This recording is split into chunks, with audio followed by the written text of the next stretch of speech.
I think it is. Hello, everyone. Just another random chat. Let's see what happens in the day instead of at night here. So I'm just randomly going live like I do sometimes, and just getting ready here for my next experiment. The new space for the lab is pretty well, as you can see, doing pretty good. And as far as weather here in northern Ontario, it's getting pretty cold, so I'm not used to that yet. Going outside, having to wear a jacket and all that, and even the wind is a little iffy. It's going down to like 30 Fahrenheit there at night, so it gets a little bit. I had like basically snow a little bit. They didn't stay, but it was like that ice rain mixed with the wind there. So lovely. I guess we're going to have 6 months of that. And here we are. And I've been pretty busy actually with the Maxwell stuff I've been trying to solve. I've been explaining this in earlier videos, trying to find the unknown equations. It's been about a half a year project, and I was successful with the help of some Python programming that I was able to use to help me find compatible relationships with the help of all my research. And I was able to come up with I've published it, the new Maxwell equations and solutions. And it's a pretty thick book once it's all done. And yeah, it's available for download. It's in my videos. There's a link for it. And basically, yeah, there's a lot of research in here. I wanted to know what basically we're all in the right directions, but it's difficult when you're essentially shooting in the dark, right? So I wanted to have a clearer framework exactly on what interactions specifically to look for and what to do with. Give us hints at least, of what kind of interactions more specifically instead of, we know the generics, reactive power, resonance, and that sort of thing, but especially when you start playing with the new interactions, with the external energy sources that the traditional equations didn't really account for. So it's one thing to know that we can tap into the 0 point energy, but how and where and when and what interactions are specifically needed. So this opened up a lot of ideas for me to try, giving me a fine tune in the direction I need to go. And I was hinting on my last live session that I want to start experimenting with microwaves. Um, I didn't give out too many details. Why? Because as you see, there's a lot in here. Those who are interested, it'd probably take a month to go through it all. But I'm going to try and, go through it here real quickly and explain why it is that I'm trying to do. And at the same time, we've got to be honest, right? So a lot of people in the first page, I guess they see the first page and then they don't want to see the rest of the report because I go right down to the point, folks. There's no fluff if there isn't any fluff to add to it. You know what I'm saying? So yes, the findings are great, but it's not exactly, in some ways what I was expecting, but we can still work with that. Basically what I get into the first pages here, if I can get to it here.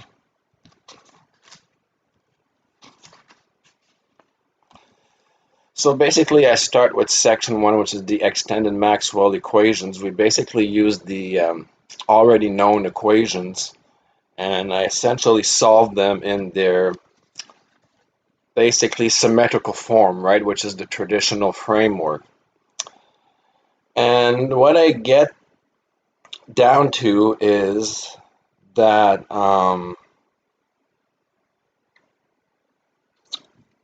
I can just find it here, there's a lot in here.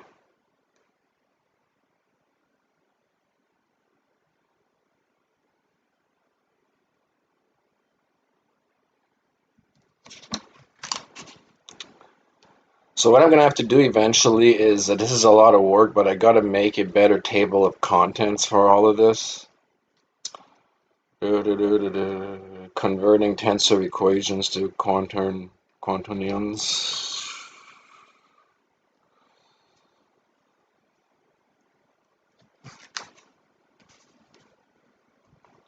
So I'm just trying to find the spot here. This is very important. So I'm getting into all the analysis here and the insights.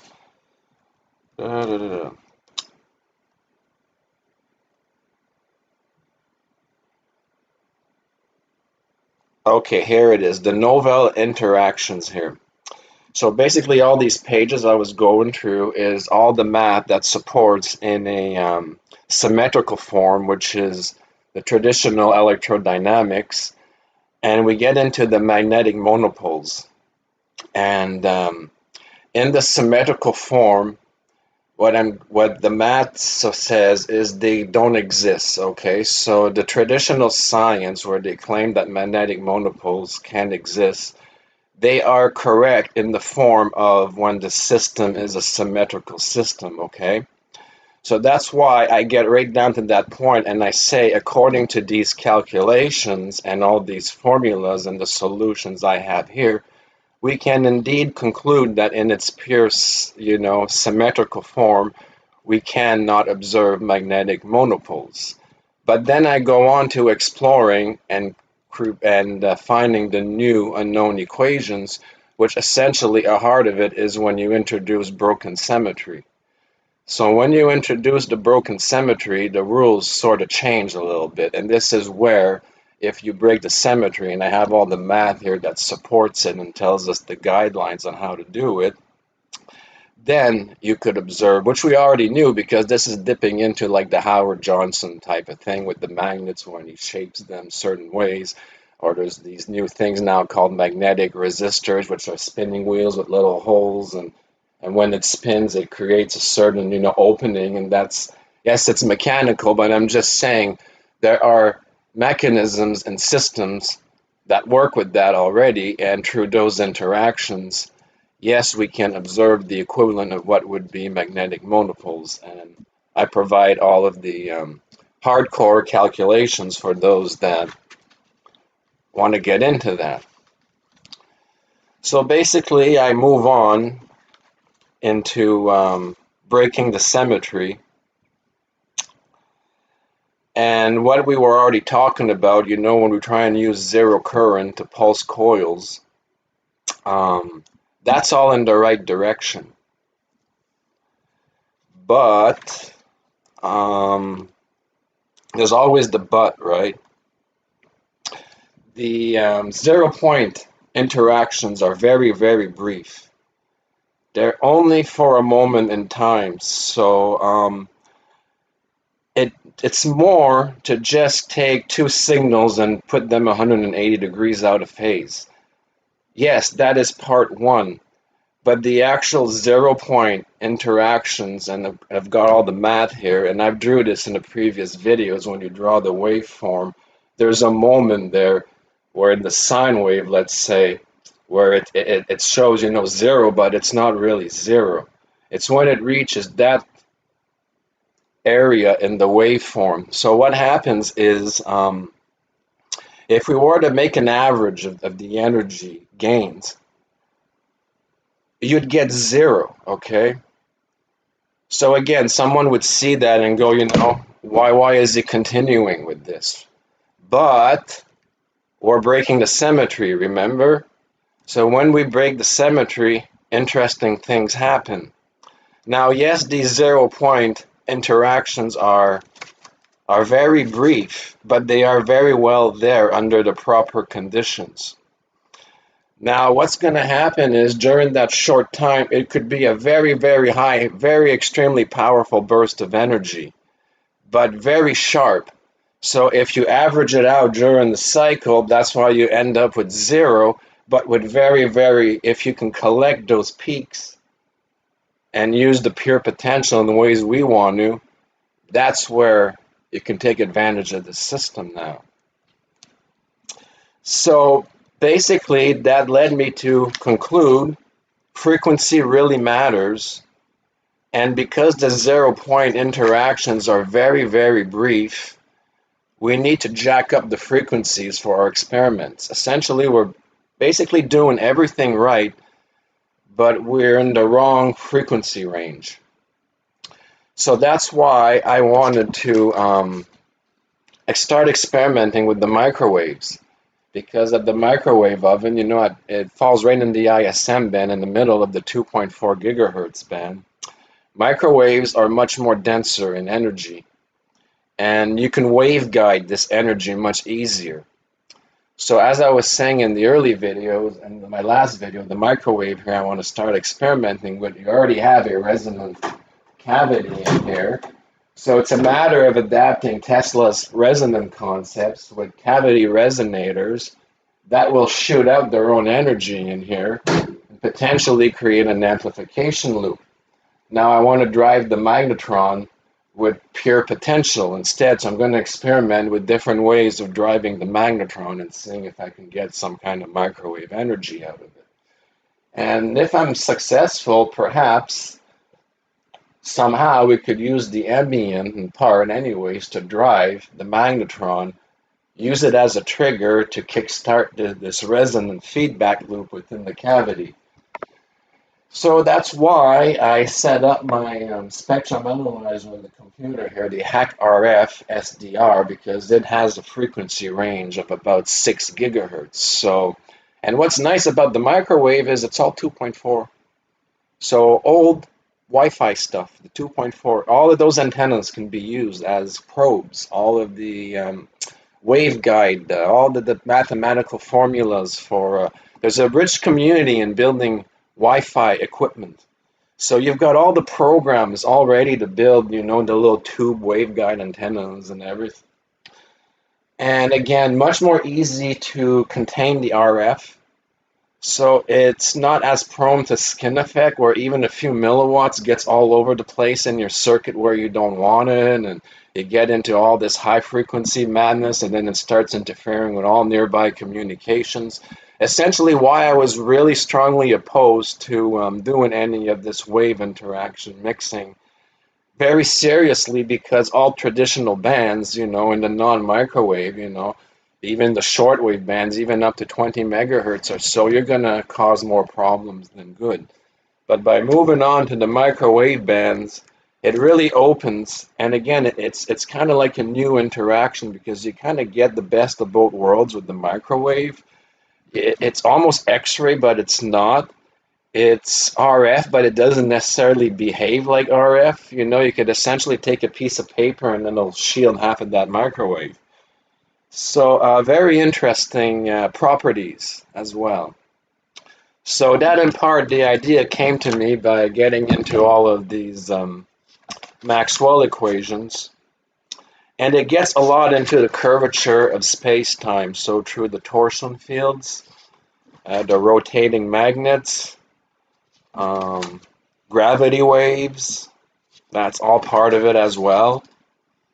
So those of you who are trying to do the experiments with the graviflyer, it's all in here. The whole framework for how to build it, what to do, what kind of interactions you need,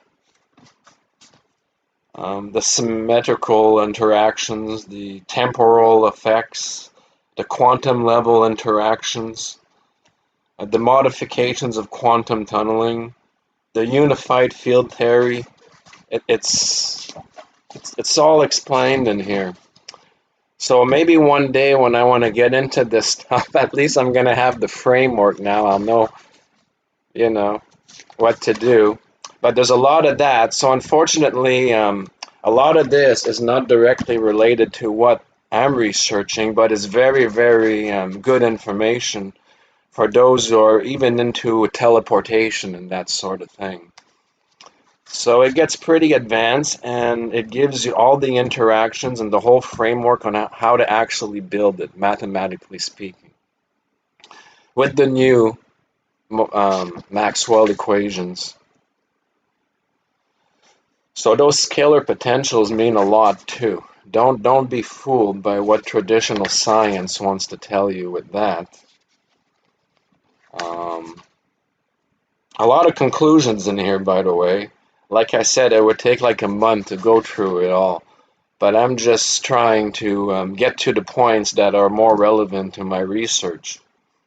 So another section here is part 3, generating non-conservative fields with the time-varying magnetic fields. That's messing around with the magnetic flux, sort of like what Tom Bearden was doing, what he wanted to do with the mag, um, what Bedini was doing with the Chromley converter.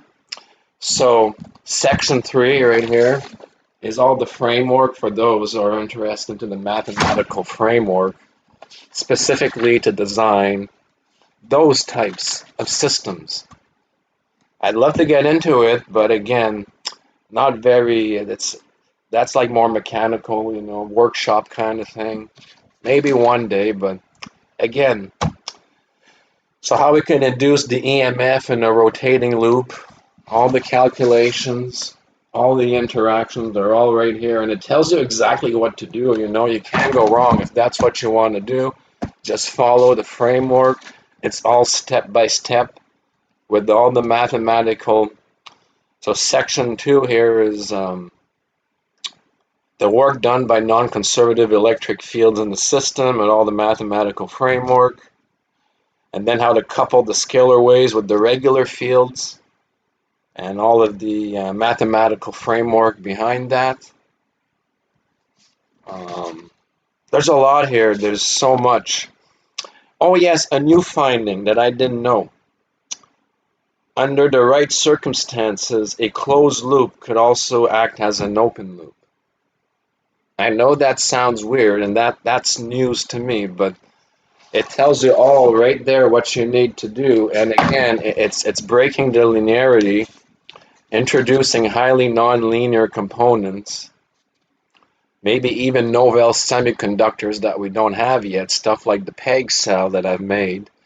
So that's the creative edge. At least, this gives me a framework to match the experiments that I was doing without having, it's a good guess, but without actually saying, yeah, this is what it's doing, and I can check it out. I have it right here. It's section 10 of, my Maxwell equations, and it's all simplified in here.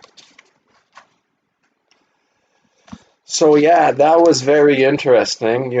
Closed loops can act as open loops under the right conditions.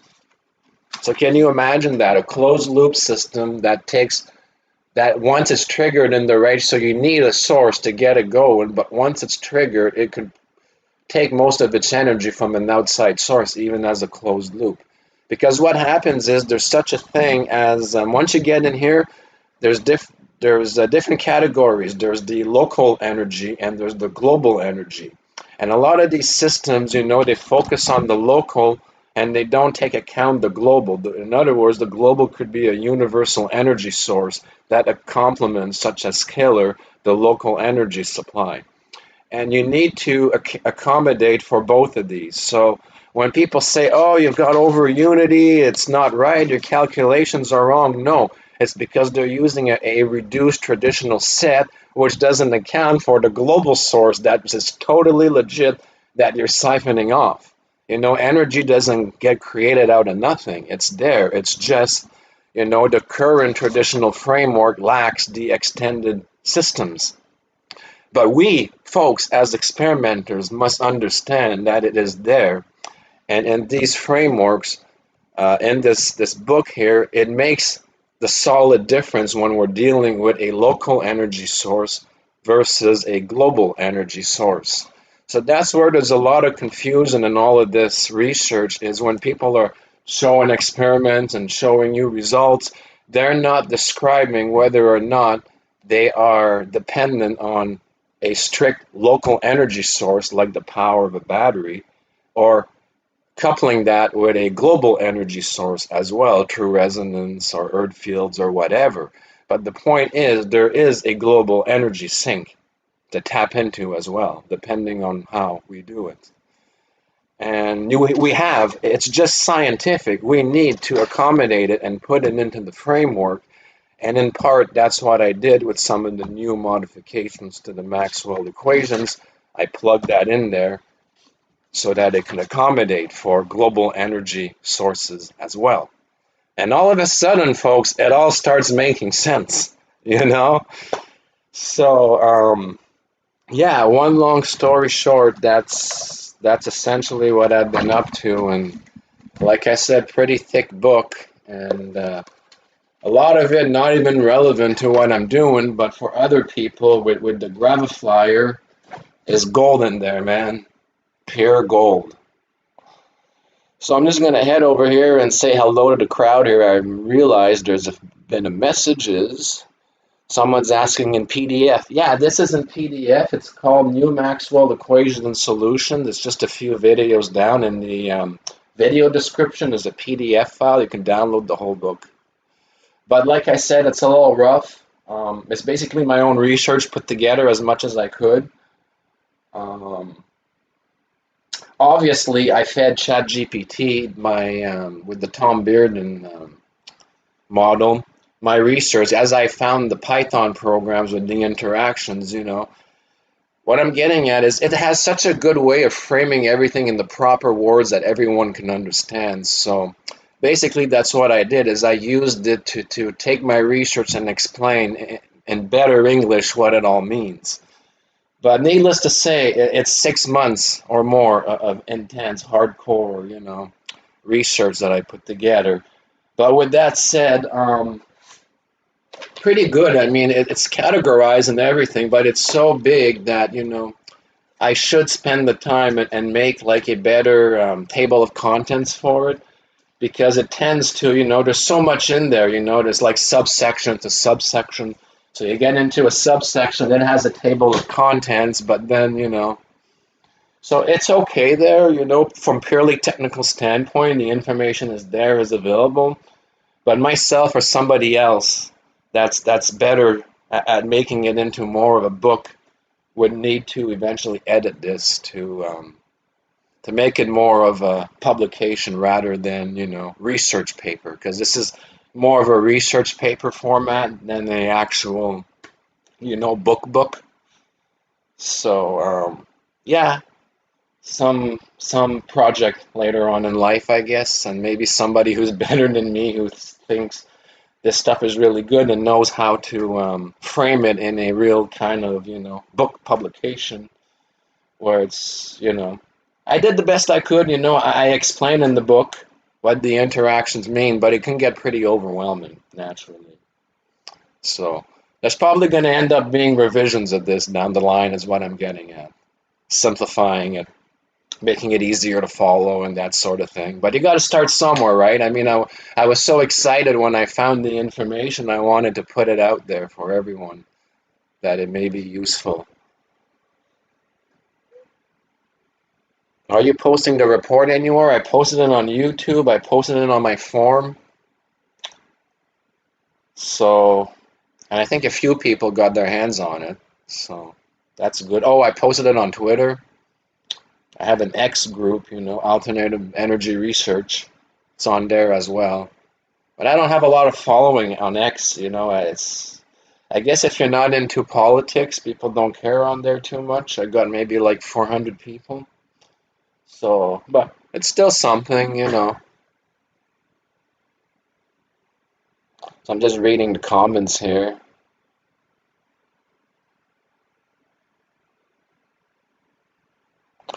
Yes, just saying hello to everyone. I was just reading the comments. Sometimes people want my attention or they ask a question. I don't want to be rude.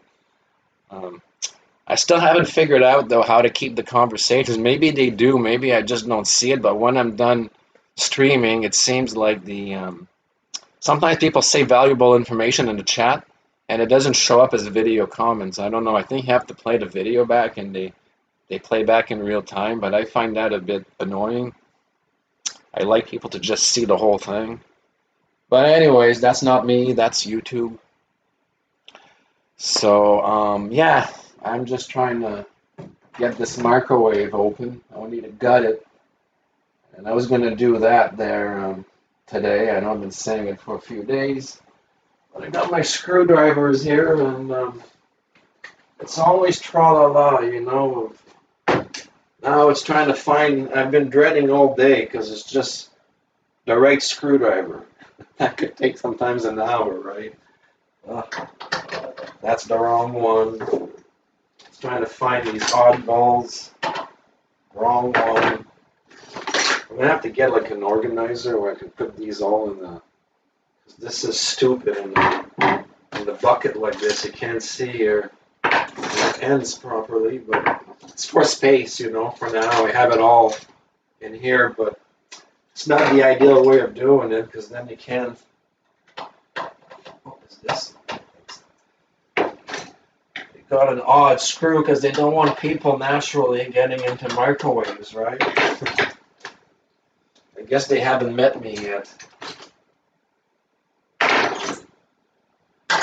It is an oddball. It looks like a diamond, like a square, but more like a diamond.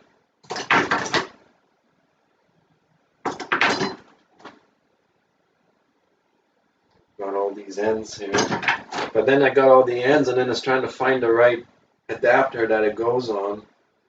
Like I said, I got to organize myself a little bit better when it comes to the tools because I end up taking most of my time just trying to find out what fits in everything. Some of these.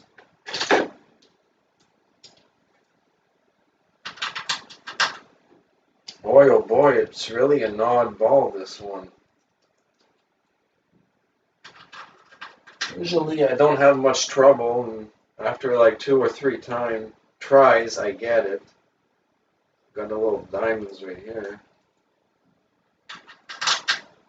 It's either too big or too small. I'd really like to get this open. Ah, I got it. Okay, now which is it? This one here? Hey, we're lucky.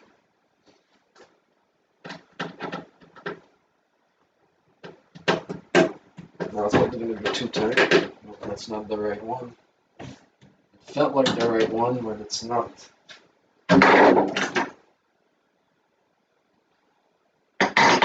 This is going to be a pain. I can feel it already.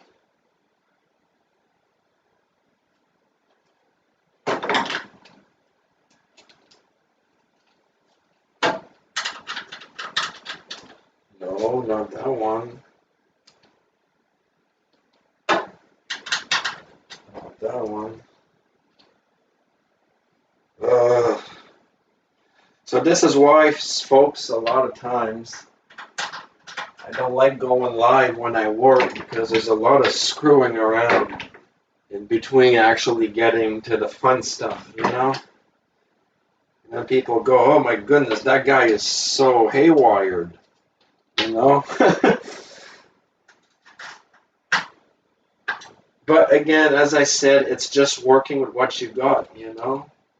If I could, trust me, I'd have a better setup.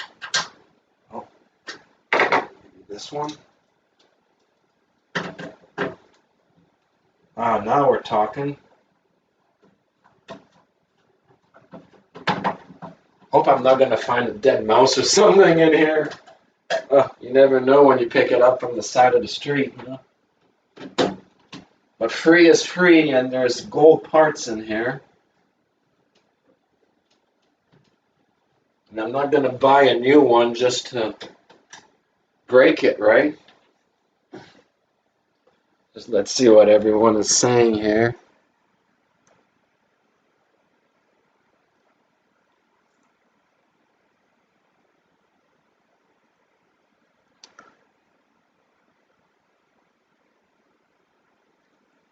Oh, he has? That's cool. I mean, I haven't, I guess I'd have to check my email or something because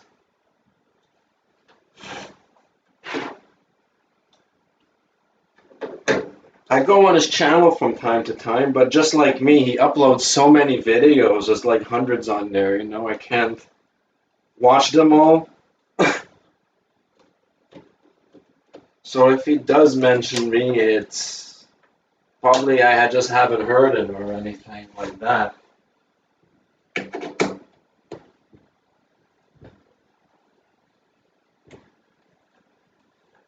So far, so good here.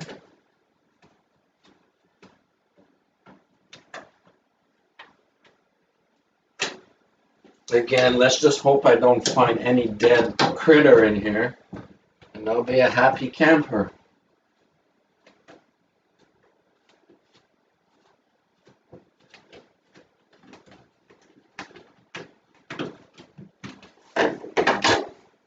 Maybe move this a bit here, that direction. I notice half of me is missing.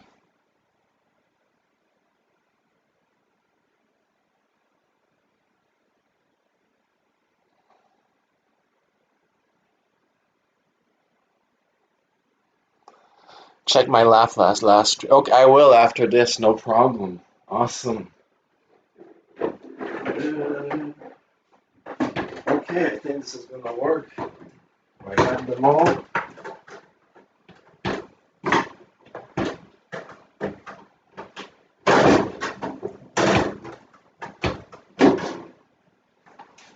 Usually there's something here.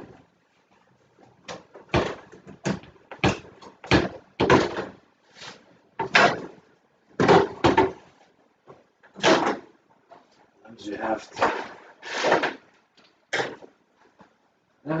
There's a screw somewhere down here. Seems like where the control panel is here. There's just a clip or something.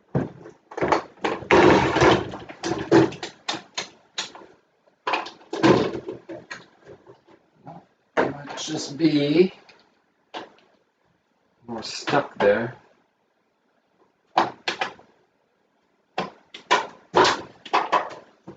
Seems like there's something holding it right where the nothing here. There we go. Just gotta use the force, I guess. Okay.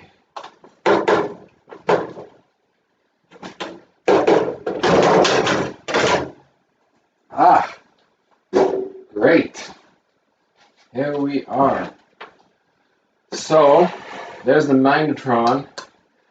Now, what's cool about this is it works a lot like a vacuum tube, but it's actually a resonant chamber of its own, which when the electrons move around, it creates microwaves, resonant, at a very specific frequency. So what happens is it does the same thing in our Tesla experiments when we feed high voltage and we get radiant energy output. But instead of being X-rays and other harmful things, this is a much more controlled, confined to like one single frequency. So we can do everything Tesla was doing. He didn't have this in his time to experiment with. If he would, I'm sure he would have found new interactions. So it allows us to use the same radiant energy effects, but focus them all as a laser beam almost to one frequency, instead of being like a wideband splatter that's just all over, much reduced. So what happens is at a given frequency, your average power drops quite a bit because it's a wide band. The bandwidth, the more of a bandwidth your signal has, the less power naturally it's going to have. If it, whatever, based on the total distribution it's got, so if it's got 1 watt of power and it's spurring that 1 watt across, 20 megahertz at any of those given frequencies, you're going to have a lot less than that wattage because it distributes it all. Now with this, it's very efficient because all of the radiant energy is being transmitted into one single radiant frequency. Much easier to handle this way, and also helps keep the feds happy, right? Because we don't interfere with their stuff. So yeah, so what I'm going to do here is typically there's a heater. It works just like a vacuum tube. You need the heater to usually because it's a warm. But what I want to do is I want to make it a cold cathode reaction because according to the Maxwell equations, and with this stuff here, There's more in vacuum tubes. When you make them nonlinear, they behave much differently than traditional semiconductors.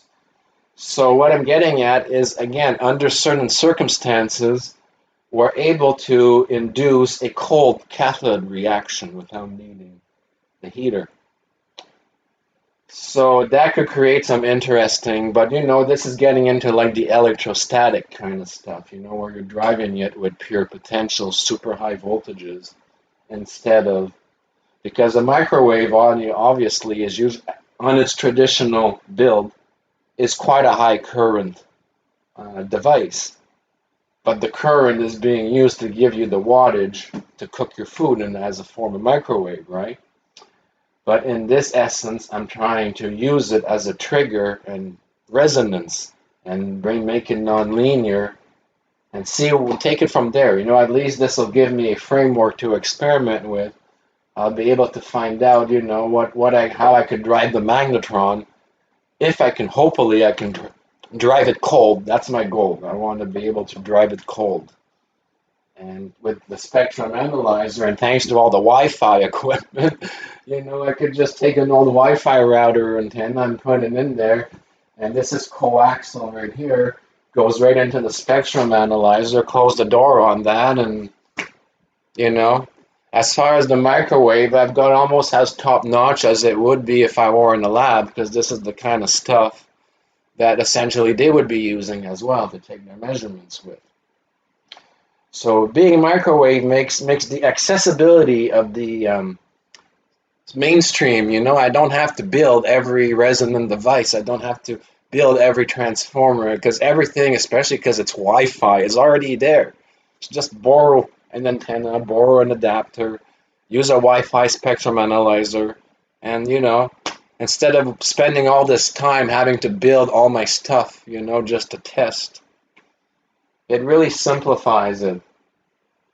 So I could see it's a pretty good design because it's not cluttered. Nice little transformer, actually. Small capacitor, but nice little transformer. And I'm going to take all this out here. Take they got a filter here and the fuse box, typical. Runs the fan. So I'm going to gut a lot of this stuff out here. Just keep the magnetron and feed it from its input right on top here. On the bottom right here. Gotta find where the capacitor goes. Capacitor goes down here. So it's right here. So this is the high voltage side right here. And this is the heater. I'm going to disconnect the heater and just run off the high voltage side and see what kind of power levels or what kind of conditions we can initiate with very high voltages, zero current. Different frequency widths, different frequency types, different waveforms, different duty cycles. Just keep observing and see what happens, what works best, what triggers the magnetron, what materials I put inside may potentially feedback with it. Because ham radios, operators have used this for communication. They modify it because microwave is quite efficient if it's line of sight. So, yeah, I mean, there is definitely some form of a bidirectional potential as well. And we're going to work with that.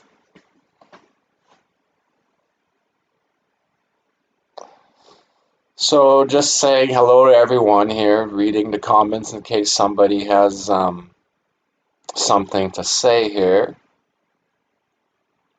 And at the same time, I'm testing. I wonder how I've been live streaming at night, and I wanted to know if it's better in the daytime versus at night. And so far it says I've got 5 current viewers, and I peaked at 40. That seems to be about what I get when I go on late at night, so I don't think it really matters very much what time that I would log into.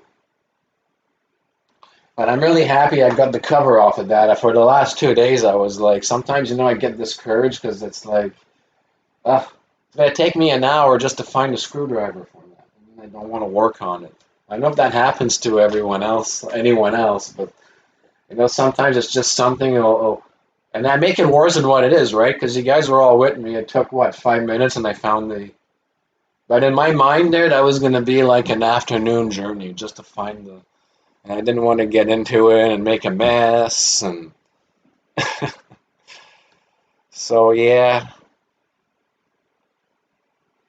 With that said, I guess I'm going to work on this afternoon, take my time and clean it up and start experimenting with that, documenting any interactions and start back up with my little YouTube videos and trying to explain it and showing the interactions. But just wanted to say hello to everyone and just trying to get used to the live interactions as well. I think it's good that people get to know me, a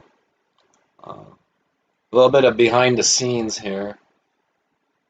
And with that said, I hope everyone has a good day, and I will wrap it up now. And hopefully, these comments won't all get deleted. I wish I could just.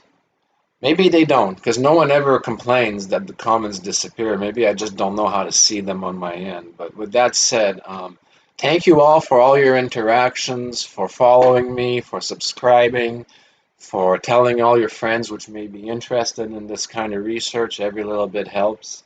And with that, folks, have yourselves all a great day, and thank you very much.